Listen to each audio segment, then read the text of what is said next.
Good afternoon. It's Max Brantley with the Arkansas Times on Thursday, April the 14th. Our action today again is at the state capitol. As expected, to nobody's surprise, the terrible 10 voted as they'd said they would do, and so the Senate failed to pass the state's Medicaid budget. The terrible 10 are 10 Republican senators who say they're ready to bring down the whole state budget rather than vote to approve the expansion of Medicaid provided by Obamacare.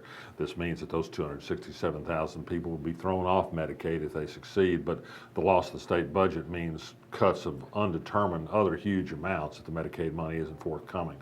There is a workaround in process. The bill goes back to the Joint Budget Committee. They're going to add what's called special language, and they're going to put in an amendment that kills Arkansas Works or the private option or the Medicaid expansion or Obamacare, whichever phrase you choose to use for it. Then they'll send the budget back to the Senate for another vote. The Senate then will approve the appropriation with Arkansas Works thrown out, but the bill will go to the governor and he will line item veto the part of the bill that prohibits spending on Arkansas Works. So the people who hate Obamacare will be recorded as a vote for a bill that threw that money out of the bill, but the governor's veto will put the money back in. And so whether that's a victory for the againers, I just don't know. There certainly has been a push from the Koch political operation in the state to hold firm and still vote against the appropriation bill even with the amendment, but that creates a bad appearance of its own. So that's developing at the Capitol today. Another development on this is that the situation got ugly. An unidentified group has begun mailing mailers into the districts of the 10 senators who are fighting the Medicaid expansion, pointing out their votes, pointing out the damage to hospitals and other institutions in their districts, and calling them sometimes some ugly names and pointing out personal things like Senator Cecile Bledsoe's enjoying state salaries for both her husband and her son while she's opposing Medicaid for other people.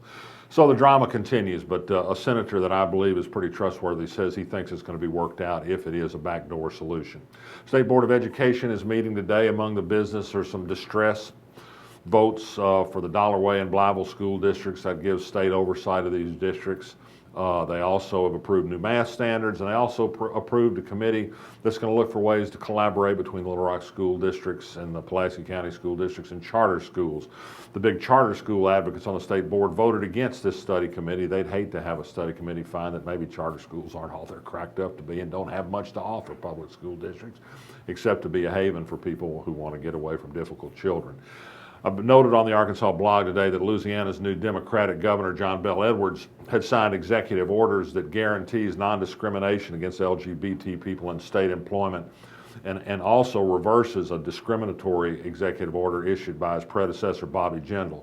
You'll remember that Asa Hutchinson thought about but then decided Arkansas did not need a non-discrimination order. Other states understand that business can be affected if they put out a public image that is discriminatory. Arkansas now is in the group with Mississippi and North Carolina that has the most discriminatorily appearing laws against LGBT people in the country, including a governor that refuses to provide any measure of legal protection even to state employees. Perhaps he'll change on that.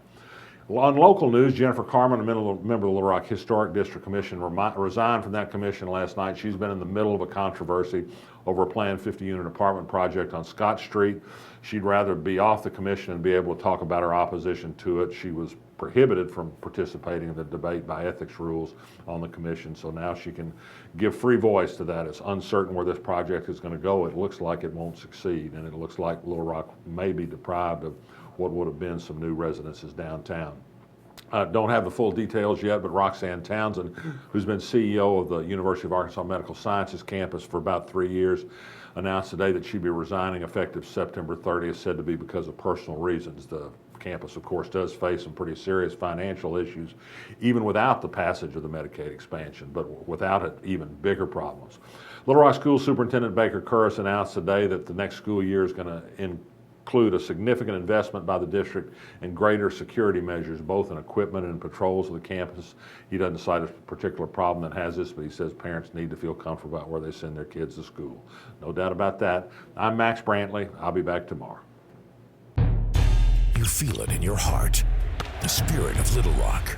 We've had that spirit since 1927, helping build our city, by producing decades of leaders in the heart of our state.